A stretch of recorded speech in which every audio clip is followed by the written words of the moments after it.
Hi, my name is Tyler with Electric Personal Training, and today we're going to be going over some crunches and some crunch variations that we can do to work our rectus abdominis, which is going to be that middle part or six-pack of our core. Now, crunches in general and crunch patterns are typically going to be more productive for the upper part of the rectus abdominis, but we still are working the whole thing. You're just going to feel it more, get a little more work for that upper part that's more involved in bringing the shoulders up rather than bringing the pelvis up. So our typical crunch is just going to involve us lifting the shoulders off the ground. That is like so, and here. It can be beneficial to have a partner hold your feet down, or if you don't have a partner, simply using a heavier weight over your feet to keep your feet from moving if you're not used to being stable in that position. Now, it's also worth noting that the sit-up, that is a full crunch all the way up to the top, is not going to be much better than a crunch as far as overall working the rectus abdominis. So we usually chop it out. It's a little bit more work than it's worth, and so it's better to just stick with the crunches. Now, that's not to say we can't improve crunches. If you've been working crunches for quite some time, you probably hit a point where you can do 30, 40, or 50 in a row.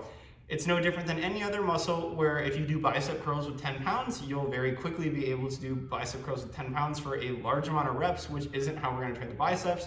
So that's not how we're going to train the core either. If you're able to do a high amount of crunches, here are a couple variations that can benefit you.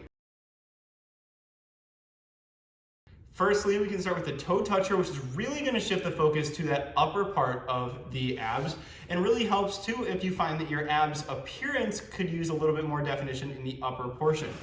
Now, all we're going to do to change the crunch to a toe toucher is lift our feet up and reach for them here.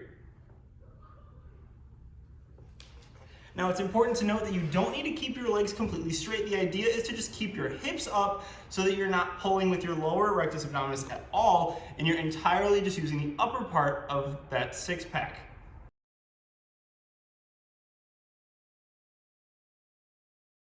All right, now to make things even more productive, we can go ahead and introduce a decline bench.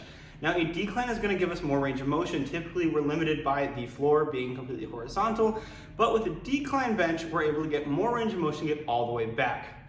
Now, fair warning here, make sure your bench has somewhere to put your feet, otherwise you will slide backward. Decline positions are very awkward, and it's not uncommon for them to be pretty slick on the bench, so if you don't have somewhere to anchor your feet, you might slide backward. Just a quick safety note. Now, all we're going to do with the decline crunch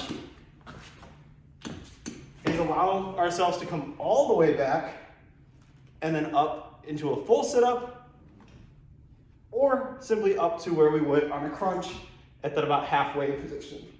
Either way, we're getting good work out of the rectus abdominis, which is fantastic. Now, we can add even more difficulty by loading this by holding a plate at our chest, which is great.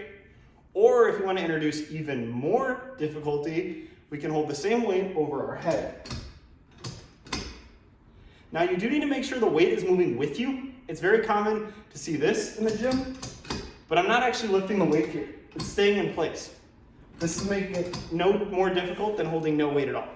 So make sure the weight moves with you when you do your weighted decline sit-ups or decline crunches, because it's going to actually introduce more resistance, whereas if it's not moving, you're just adding more resistance to your shoulders by holding it up and not actually lifting it with your core.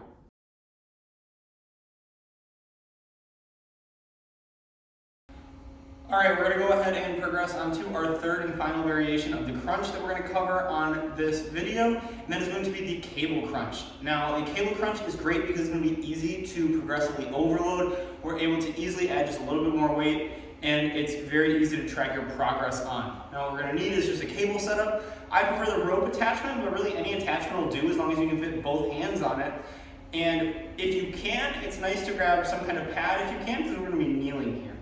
Now, we're going to set the cable up pretty high, and we're going to grab the cable and be doing crunches while we're kneeling, going downwards using the resistance of the cable, pulling us upwards to work the rectus abdominis. Now, the key on the cable crunch is to make sure you're not pulling with your arms. Typically, you're going to be able to build yourself up to pretty high weight on this, so your arms are going to want to control it anyway. But we want to make sure when we come down, it's with our abs squeezing here and bending us over at the hips, and not our arms pulling it down like so. So I usually recommend just leaving the tension in your arms, letting your arms kind of hang and the tension in your lats build, so that as you come down, you're only using your core to bring you down.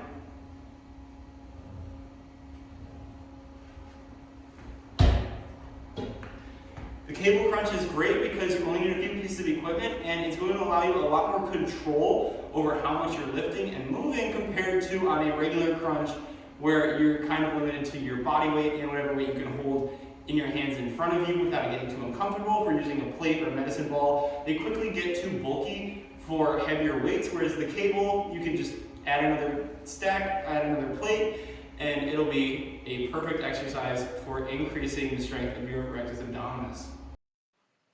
And that's about going to wrap it up for this one. Thank you so much for watching. If you like this content and want to see more fitness content from EPT, go ahead and subscribe here for more videos, as well as on Facebook and Instagram at EPT Evanston.